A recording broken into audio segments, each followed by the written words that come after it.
चलिए, हमारा पहला प्रश्न है, डीसी मशीन में डमी कॉइल क्यों इस्तेमाल किया था? जवाब देते चलिएगा। डीसी मशीन में डमी कॉइल क्यों इस्तेमाल किया जाता है? आर्मेचर को मैकेनिकल बैलेंस प्रदान करने के लिए। किस लिए विद्यार्थी जी? किस लिए विद्यार्थी जी? आर्मेचर को मैकेनिकल बैलेंस प्रदान करने के लिए। साहब, ये डमी कॉइल में क्या विद्युत की उत्पत्ति होती है? बिल्कुल नहीं होती। क्या इसमें सप्लाई जाता है? क्या इसमें फ्लक्स उत्पन्न होता है? बिल्कुल विद्यार्थी जी, ना फ्लक्स उत्पन्न होता है, ना सप्लाई जाती है, ना ईएमएफ उत्पादित करता है। इस सब में कुछ नहीं होता है साथियों। ये सिर्फ हमारे बैलेंस को बनाने का काम कर रहा है। नौजवानों आगे आइए। डीसी मशीन में यांत्रिक हानि के अंतर्गत कौन सी हानि आती है? मैकेनिकल लॉस के अंतर्गत कौन सी हानि आएगी? वायु घर्षण हानि आएगी। एयर फ्रिक्शन हानि मैकेनिकल लॉस के अंदर आएगी साथियों। फुल लोड पर संचालित हो रही सामान्य डीसी मशीन में सबसे शक्तिशाली विद्युत चुंबक कहां पर मिलेगा साथियों? सबसे शक्तिशाली विद्युत चुंबक हमको फील्ड वाइंडिंग में मिलेगा। वहीं पर आपका चुंबकीय क्षेत्र सबसे ज्यादा उत्पन्न होगा। आइए साहब, आइए विद्यार्थी जी, आगे बढ़ते हैं। किसी भी डीसी मशीन के एक्साइटिंग कॉइल किस प्रकार वाइंड किए जाते हैं? साहब, आप सब जानते हैं। कहां पर करते हैं हम लोग? फील्ड वाइंडिंग को हमेशा ध्रुवों के आसपास ही करते हैं। फील्ड वाइंडिंग, पोल वाइंडिंग कहां होगा? पोले पर ना होगा जी। आइए साहब, 4 पोल का डुप्लेक्स लैप है, समानांतर पथ बताइए। लैप वाइंडिंग है तो आपको बताया है ना, डुप्लेक्स लैप में क्या होता है? ए बराबर 2 गुना पी होता है। पी मेरे पास 4 है। क्या है पी मेरे पास? 4। तो 2 गुना 4 बराबर क्या होगा? 8 होगा वैज्ञानिक जी। Option number D is the right answer. Sonu, 4 pole simplex lap wound armature है। तो 4 पोल है और सिंप्लेक्स लैप है। क्या है? सिंप्लेक्स लैप है। तो साहब क्या हो जाएगा? ए बराबर पी मात्र क्या होगा साहब? 4। डुप्लेक्स रहता तब ना दुना करते। सिंप्लेक्स है इसलिए जो है वही रखा जाएगा। तो आंसर होगा नौजवानों 4 हो जाएगा। आइए साहब, चलिए विद्यार्थी जी, डीसी मशीन में विद्यार्थी जी बहुत अच्छा प्रश्न है, फटाफट बताते चलिए।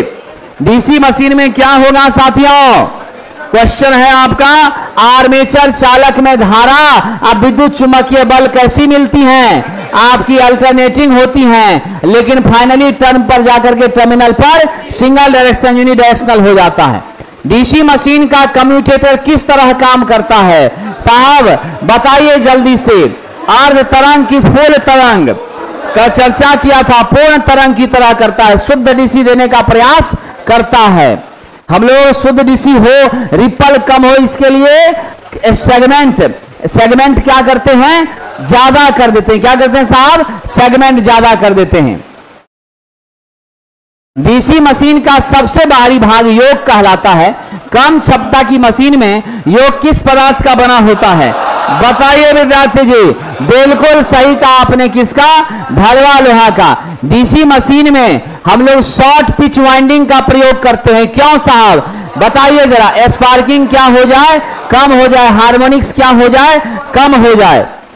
डीसी मशीन में आर्मेचर का अक्षर ब्रश के संपर्क के केंद्र के बीच से गुजरने वाला तल क्या कहलाता है साथियों? ब्रश एक्सिस और इससे गुजरने वाला तल ये कहलाता है साहब कम्यूटेटिंग प्लेन कहलाता है। क्या कहलाता है? Commutating plane. क्या होता है साथियों? कम्यूटेटिंग प्लेन कहलाता है। डीसी शंट जनरेटर की क्रांतिक स्पीड, क्रिटिकल स्पीड वो स्पीड होती है जिस स्पीड के नीचे मेरा अल्टरनेटर वोल्टेज को उत्पन्न करने में क्या होता है? असफल हो जाता है। उससे ज्यादा करिएगा तब होगा साथियों। ठीक है, आइए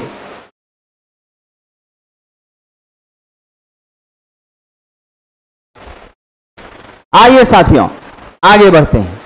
डीसी जनित्र के आर्मेचर प्रतिक्रिया को सुधारने के लिए ब्रशेस को हम लोग क्या करते हैं? जल्दी बताइए।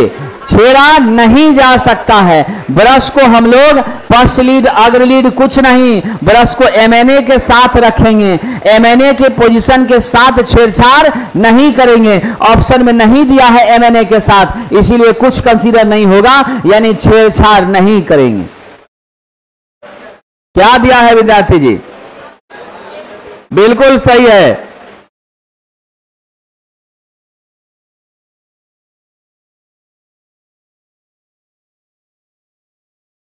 एक सेकेंड।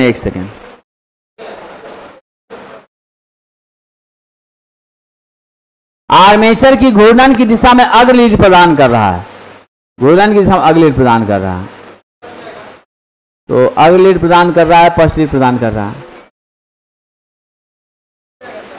अच्छा, आर्मेचर की दिशा में, ठीक है, मेरा आर्मेचर का रोटेशन है, ठीक है। अब मेरा ब्रश मान लीजिए यहां है, ठीक, तो घूर्णन के हिसाब से अगर पोजीशन चेंज हो रहा है, ठीक है, तो हाँ ठीक है, ठीक है, ए नंबर हो सकता है, समझे कि नहीं, ए नंबर हो सकता है। वह डीसी जनरेटर इनमें से कौन है जो फुल लोड पर 0 वोल्टेज रेगुलेशन देता है? फुल लोड पर 0 वोल्टेज रेगुलेशन कौन देगा?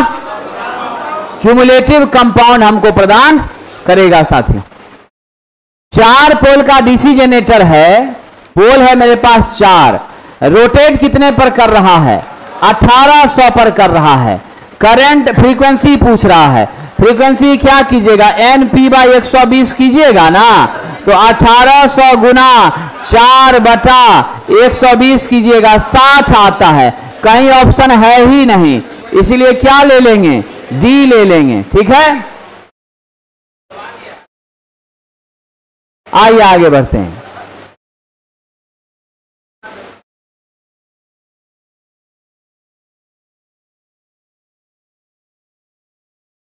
चलिए आगे बढ़े विद्यार्थी जी।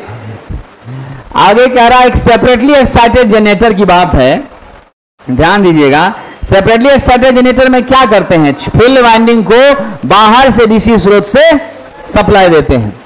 डीसी जनरेटर में ब्रश का तनाव उसके कार्य के लिए बहुत महत्वपूर्ण होता है, जबकि ब्रशों में अधिक तनाव डैश के कारण होता है। क्यों साहब ब्रश में ज्यादा तनाव होता है?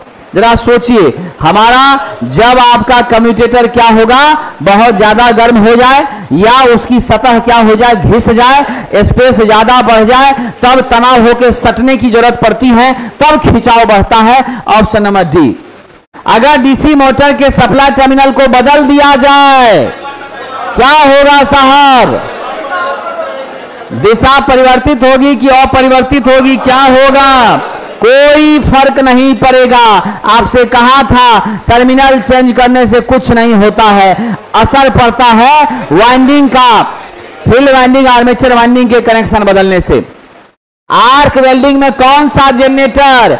डीसी कंपाउंड विभेदी जनरेटर करंट आपका 600 एम्पियर के रेंज में देने का काम करता है साथियों। चलिए आगे बढ़ते हैं। ट्रिप्लेक्स लैप है, बताइए साहब, स्मरणीय तत्व में टकराया था, कितना होगा कम्यूटेटर पिच? 3 होगा। अगर हम पूछे डुप्लेक्स लैप है तो कितना होगा? 2 होगा साहब। चलिए, यदि एक कॉइल के सिरों को कम्यूटेटर बार पर एक पोल पिच की दूरी पर जोड़ा जाए तो इस वाइंडिंग को क्या कहेंगे? एक ही पोल पिच से जोड़ रहे हैं। दूरी कितना है साहब? सिंगल डिस्टेंस है। दिमाग लगाइए, आंसर बताइए, क्या कहेंगे? वेव वाइंडिंग कहेंगे। कॉइल के सिरों को कम्यूटेटर सेगमेंट पर जोड़ने की प्रक्रिया क्या कहलाती है? Coil connection, not commutator connection. हमको क्वेश्चन देख के लगेगा कम्यूटेटर है, लेकिन कम्यूटेटर कॉइल कनेक्शन है। लेवल कंपाउंड में किस काम के लिए उपयोग करते हैं? आप जानते हैं साथियों, लेवल कंपाउंड जो होता है उसमें आपका EA बराबर भी होता है। हम लोग लाइट के लिए प्रयोग करते हैं ताकि डिस्टरबेंस नहीं हो। अभी तो टकराया था ना आसमानीय तत्व में। चलिए साहब, डीसी आर्मेचर वाइंडिंग डैश कोटियों का होता है, लैप और वेव 2 कोटियों का होता है। डीसी जनरेटर की भार सैचुरेट विशेषता यानी लोड सैचुरेशन का कैरेक्टरिस्टिक्स किसके किसके बीच होगा विद्यार्थी जी? आपका टर्मिनल वोल्टेज V और मेरी फील्ड करंट IF के बीच होगा। निम्नलिखित में कौन कम्यूटेटर से धारा कलेक्ट करता है? कार्बन ब्रश करता है विद्यार्थी जी। जिस विधि से डीसी में ईएमएफ उत्पन्न होता है वह क्या कहलाती है? गतिज ईएमएफ कहलाती है। गतिजे हुआ डायनामिक है ना। चलिए साहब, डीसी जनरेटर का काम सिद्धांत किस पर आधारित है? फैराडे के विद्युत चुंबकीय प्रेरण पर आधारित है। किसी चालक में विद्युत वाहक बल प्रेरित होने के लिए क्या आवश्यक है साथियों? बताइए जरा, क्या आवश्यक है? राइट आंसर क्या हो जाएगा साहब? या तो गतिमान चुंबकीय फ्लक्स या गतिमान चालक, दोनों में कोई एक घूमना चाहिए। अगर एक घूम रहा है तो दूसरा अस्थिर है, दूसरा घूम रहा है तो पहला अस्थिर है। दोनों परिस्थितियां होनी चाहिए। आर्मेचर को स्लिप रिंग से जोड़ दिया जाए तो आउटपुट क्या मिलेगा हमको? जल्दी बताइए साहब। अल्टरनेटिंग मिलेगा कि डायरेक्ट मिलेगा? बिल्कुल सही जवाब है अल्टर। स्लिप रिंग से आर्मेचर को जोड़ रहे हैं, कम्यूटेटर से थोड़े जोड़ रहे हैं। कम क्षमता वाली डीसी मशीन का योग किससे बना होता है? कास्ट आयरन से। बिल्कुल सही विद्यार्थी जी। कम्यूटेटर सेगमेंट के बीच में, 2 सेगमेंट के बीच में जो डालते हैं इंसुलेटिंग पदार्थ क्या होता है? माइका होता है, अभ्रक होता है। आर्मेचर कोर को लेमिनेट क्यों बनाते हैं साहब? एडी करंट क्षति के मान को कम करने के लिए। चुंबकीय फ्लक्स एक समान वितरित हो इसके लिए चारों ओर साहब जी, चुंबकीय फ्लक्स के एक समान वितरण के लिए आर्मेचर के चारों ओर क्या लगाते हैं? जल्दी बताइए साहब। बिल्कुल आप लोग सही दिशा में जा रहे हैं। राइट आंसर होगा पोल सूज। तब ना चारों तरफ फैल फैल करके बराबर करता है। समानता आर्मेचर प्रतिरोध कितना हो सकता है? 1 ओम या उससे कम। जनित्र के ब्रशेस का वोल्टेज ड्रॉप बढ़ जाता है कब साहब? जब आपकी क्या होगी? लोड करंट बढ़ जाती है, तब बढ़ जाता है। किसी जनित्र के द्वारा विद्युत वाहक बल पैदा करने के लिए शंट फील्ड सर्किट का प्रतिरोध क्या होना चाहिए साथियों? याद रखिएगा, क्रिटिकल से सदैव कम होना चाहिए। कौन सा जनरेटर बिना अवशिष्ट चुंबकत्व के भी विद्युत वाहक बल उत्पन्न कर सकता है? फटाफट जवाब दीजिए साहब। आपका पृथक उत्तेजित, इसमें हम बिना रेसिडुअल मैग्नेटिज्म के भी करेंगे क्योंकि इसको अलगे से हम लोग सप्लाई देते हैं। यदि किसी डीसी जनरेटर का अवशिष्ट चुंबकत्व समाप्त हो जाए तो क्या होगा साहब? दोबारा स्टार्ट करने के लिए कुछ मिनट के लिए बैटरी से जोड़ देना चाहिए ताकि रेसिडुअल मैग्नेटिज्म क्या हो सके? विकसित हो सके। बच्ची जरा चिन्ह मारते जाओ, है कि नहीं है? नहीं तो रंग लगाते जाओ आंसर पर, ताकि जब कभी पलटेगी तो पता चलेगा कि हाँ पढ़ते जा रहे हैं, पढ़ते जा रहे हैं। यहां पर एक नजर वहां पर, तो 2 बार तो यही रिवीजन हो गया। घर जाके फिर देखेगी तो 3 बार रिवीजन होगा। 80 बार रिवीजन करेगी, परमानेंट मेमोरी में चला जाएगा, जीवन में नहीं भूलेगी। समझे कि नहीं? ये ध्यान रखना। तो 80 बार करने के लिए पेशेंस भी रखना पड़ेगा। समझे कि नहीं? ये मामला है। इसीलिए आप लोगों को जो है सो 1 सप्ताह का बीच में छुट्टी भी दे देंगे विद्युत बैच को समाप्त करके। हाँ जरूरी है, ना तो फिर हम ही को पाप लिख देगा। क्या विद्यार्थी जी? आज इसको जाना हो तो चला ही गया है, जा ही रहा है। किसी डीसी सेल्फ एक्साइटेड जनरेटर में अवशिष्ट चुंबकत्व क्यों समाप्त हो जाता है? इसका क्या कारण है साथियों? इसका कारण है विद्यार्थी जी ओवरलोडिंग के कारण भी, शॉर्ट सर्किट के कारण भी, लंबे समय तक बंद रखने के कारण भी। Option number D. डीसी शन जनरेटर की करंट ISH, अच्छा आर्मेचर करंट पूछ रहा है। अगर ISH पूछता तो हम कह देते V/RSH। हमसे पूछ रहा है IA, क्या होगा? IL + ISH होगा। ऑप्शन नंबर सी दे देंगे। स्पार्किंग रहित कम्यूटेशन प्राप्त करने के लिए क्या करना होता है विद्यार्थी जी? जल्दी जवाब दीजिए। इंटरपोल, कार्बन ब्रश, कंपनसेटिंग सब काम करना पड़ता है। डीसी जनरेटर में इंटरपोल कहां जोड़ते हैं साथियों? आर्मेचर के साथ सीरीज में जोड़ते हैं ताकि प्रतिरोध बढ़ा दे और करंट मेरी क्या हो जाए, कम हो जाए। आइए साथियों, अब यहां ध्यान देते हैं।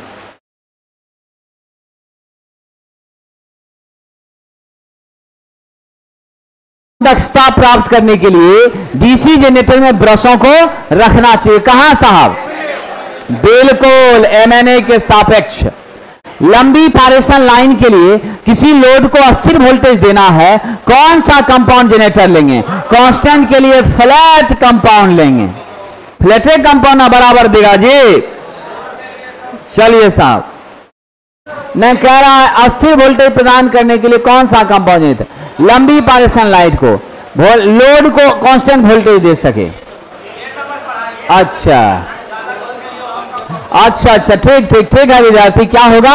ए नंबर ही होगा, क्योंकि इसमें मेरा ईए से ज्यादा क्या है, भी ही है। तो ये वोल्टेज ज्यादा दे दिया तो मेरा जो ड्रॉप हो गया उसको मैनेज कर लिया और आउटपुट में वहां जाके कांस्टेंट दे दिया। ये जनरेशन, ये आउटपुट ही कांस्टेंट देता है।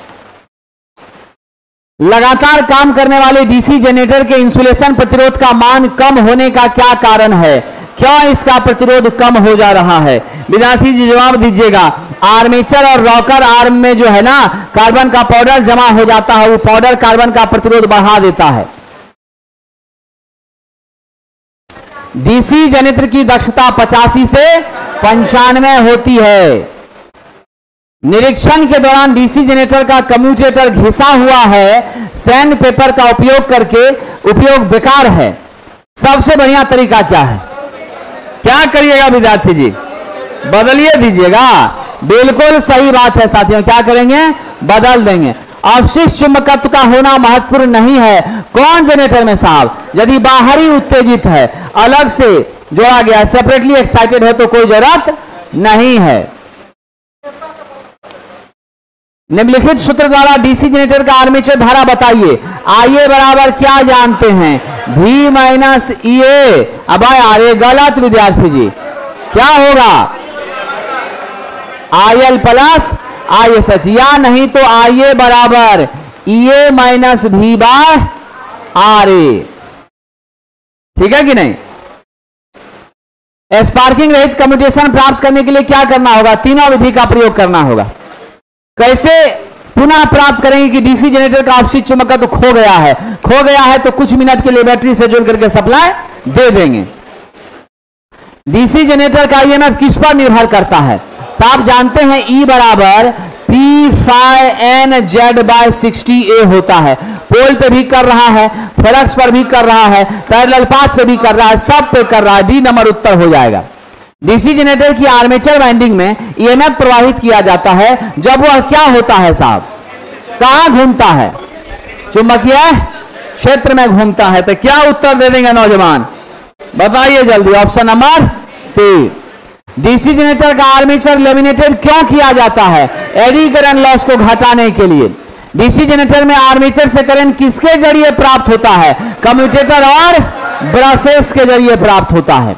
डीसी जनरेटर की गति आधे से कम हो जाती है तो ईएमएफ क्या हो जाएगा? आप देख लीजिए, ई समानुपाती किसका है साहब? एन का है ना, तो आधा से कम हो जाएगा तो ईएमएफ भी क्या हो जाएगा?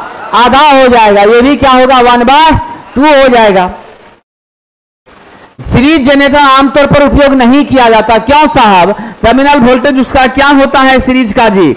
जल्दी दिमाग लगाइए साहब, लोड बदलने के साथ नहीं बदलता है।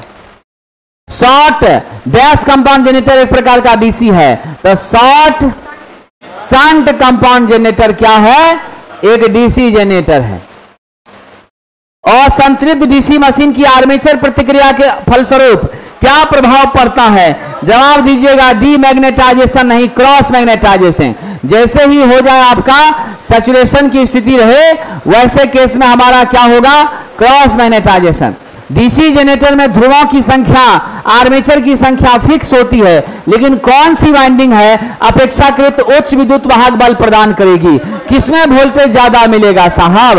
आपको वोल्टेज मिलेगा वेव में ज्यादा और करंट मिलेगी लैप में ज्यादा।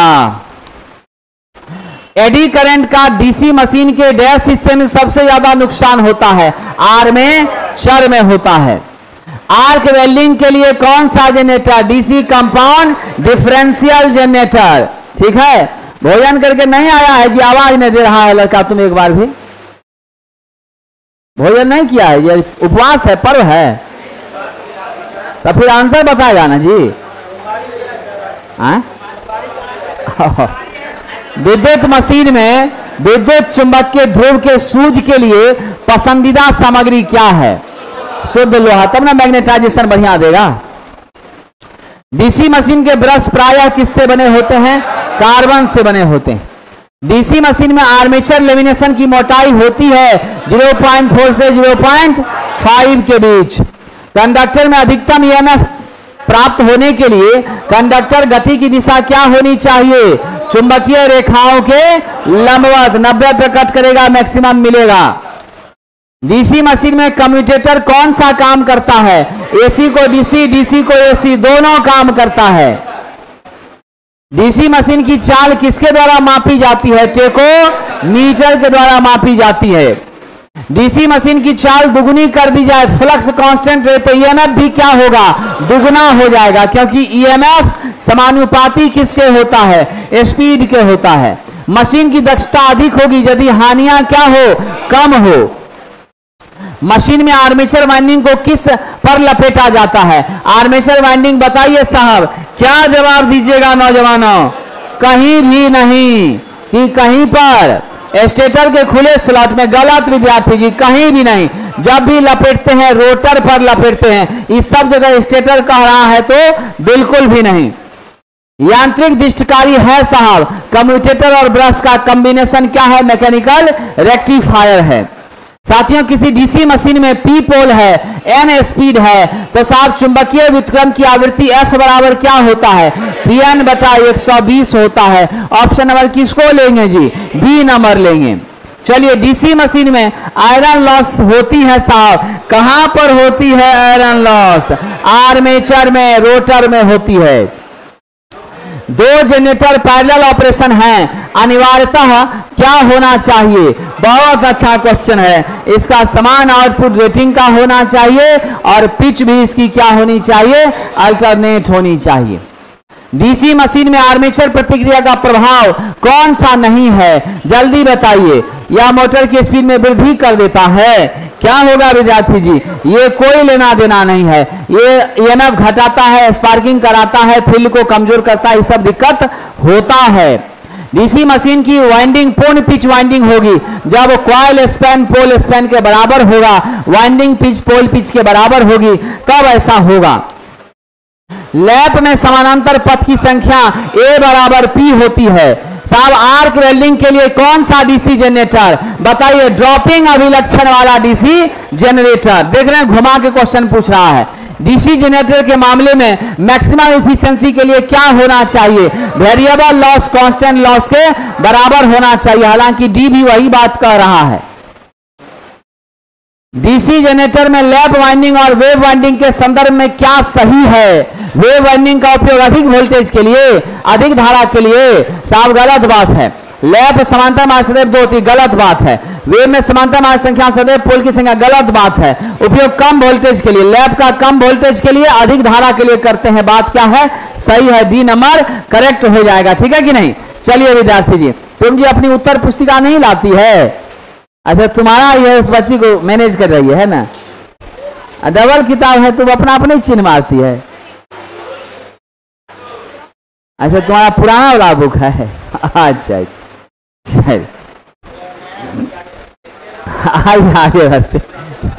इससे क्या महसूस हुआ? चोर नहीं पकड़ाता है, जो आदमी सही रहता है, किसी दिन हल्का सा मिस्टेक कर दिया, वो धरा जाता है। इसलिए जो ईमानदार है उसको जल्दी रास्ता नहीं बदलना चाहिए। जैसे बहुत सारा आपका मित्र होगा, वो बराबर आपको बताओ हम तो डेली पटना आज तक टिकट कटाए हैं जी, बस उसका कॉन्फिडेंस में आप ओवर कॉन्फिडेंट होके और हमेशा आप टिकट लेके जाते थे, और एक दिन आप सोचे कि चल देते हैं, बस उसी दिन आप धरा गए।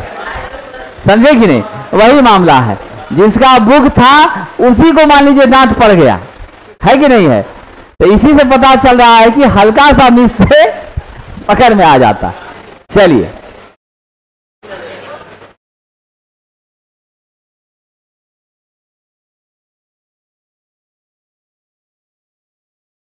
जनित्र में जो है कम्यूटेटर का काम क्या है साथियों, एसी को डीसी में बदलना।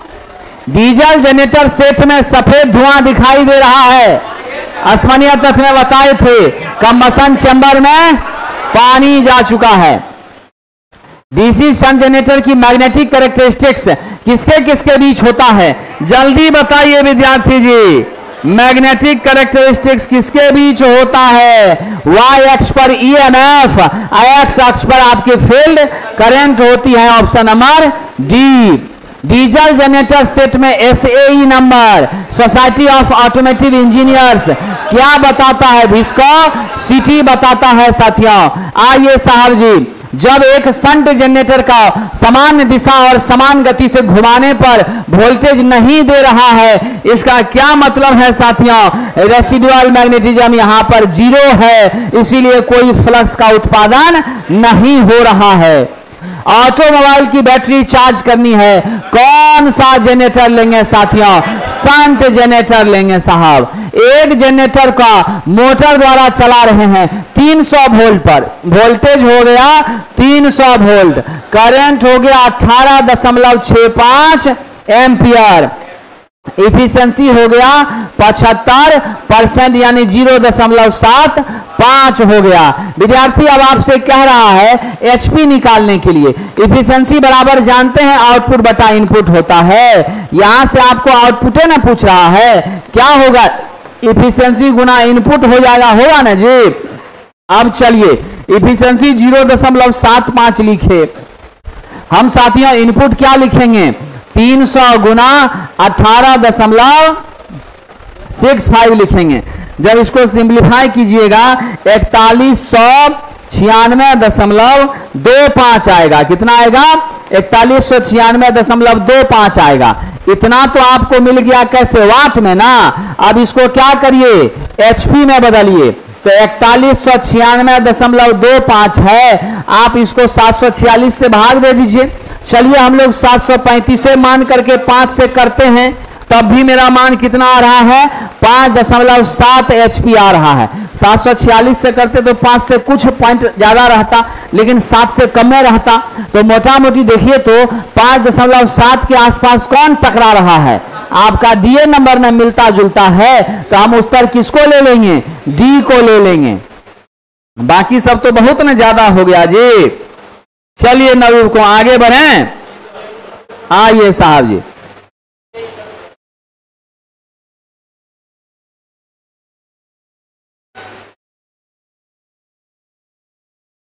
कुछ फायदा हो रहा है जी, क्वेश्चन सब बन रहा है ना, तो नौकरी लेगी ना। चलिए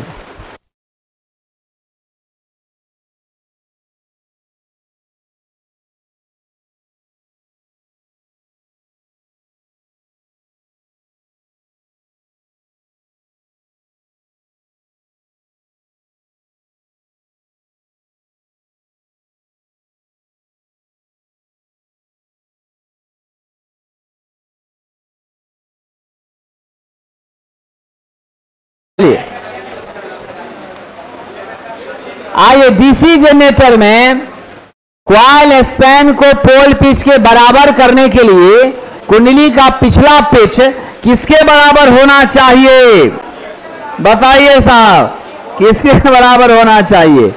प्रति पोल सीक्वेंशियल अरेंजमेंट हमारी जो होगी उसके बराबर होना चाहिए, जो खांचा का शेड्यूल बना है उसके समान होना चाहिए। चित्र में थोड़ा सा क्या मिस हुआ है देख लीजिएगा, ए बी कौन सा भाग है ये दिखाने के लिए मिस हो गया है। तो विद्यार्थी जी आपको हम बताते हैं, ये मेरा ए है और ये मेरा क्या है, बी है। मैंने अब जो लिखा है ए बी, आप भी ए बी उसी तरह से पुस्तिका में लिख दीजिए। अब बताइए ए क्या है, मेरा मेन पोल है, अब बी मेरा क्या है, कम्यूटेटर है, तो मुख्य पोल एवं कम्यूटेटर। मेरे आधार पर डाटा लिखिए और तब उत्तर दीजिए डी। समझे कि नहीं, ये मामला है। चलिए साहब आगे बढ़े।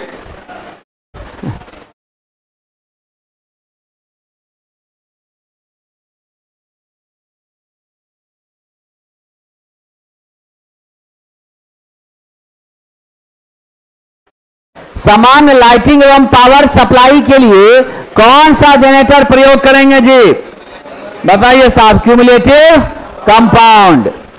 कह रहा किसी जनरेटर से बहती धारा का मान कितना है, 10 एम्पियर। इंटरपोल का रेजिस्टेंस कितना है, 10 ओम। अब कह रहा है आपको कॉपर लॉस क्या होगा, आई स्क्वायर आर सी, यानी 10 का स्क्वायर इंटू 10 कितना होगा, 100 गुना 10 बराबर 1000 वाट हो जाएगा। ऑप्शन नंबर बी हम लोग सही उत्तर देंगे। ठीक है विद्यार्थी जी, चलिए आगे बढ़ें। ये तो इतना कठिन प्रश्न है जी, तब रुकने बोल रहा है। आई स्क्वायर आर में क्या रुकना है। अगर जनरेटर का बचा हुआ चुंबक तो खत्म हो जाए तो जनरेटर का 10% किसमें देना चाहिए, डीसी बैटरी में देकर के तैयार करना चाहिए। कम्यूटेटर पर की जाने वाली वाइंडिंग होती हैं, कौन सी होती हैं साहब, दोनों होती हैं, लैप और वेव दोनों होती हैं। अब जरा देख लीजिए, जेड है चालक की संख्या, एन है स्पीड, पी है पोल, ए है पैरेलल पाथ, फाई है फ्लक्स। ईएमएफ का मान क्या होगा, P phi M Z by 60 A हो जाएगा। डायरेक्ट आपका सूत्र पूछा गया है।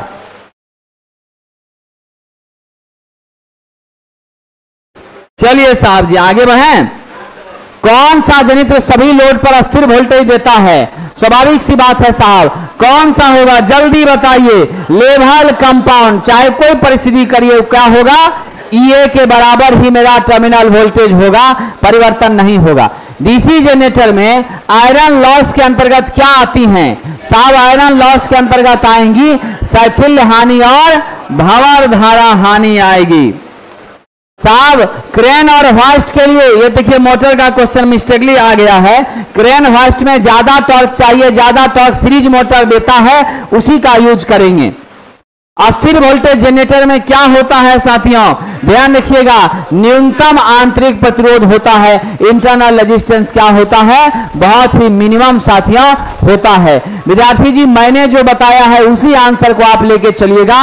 जो फोटो वाला था उसमें ए बी मैंने लिखवाया था, आप भी ए बी लिख लीजिएगा और उस आधार पर उसका उत्तर दीजिएगा, ठीक है कि नहीं। तो हमारा डीसी जनरेटर जो है यहीं पर क्या होता है साथियों, समाप्त होता है। कल की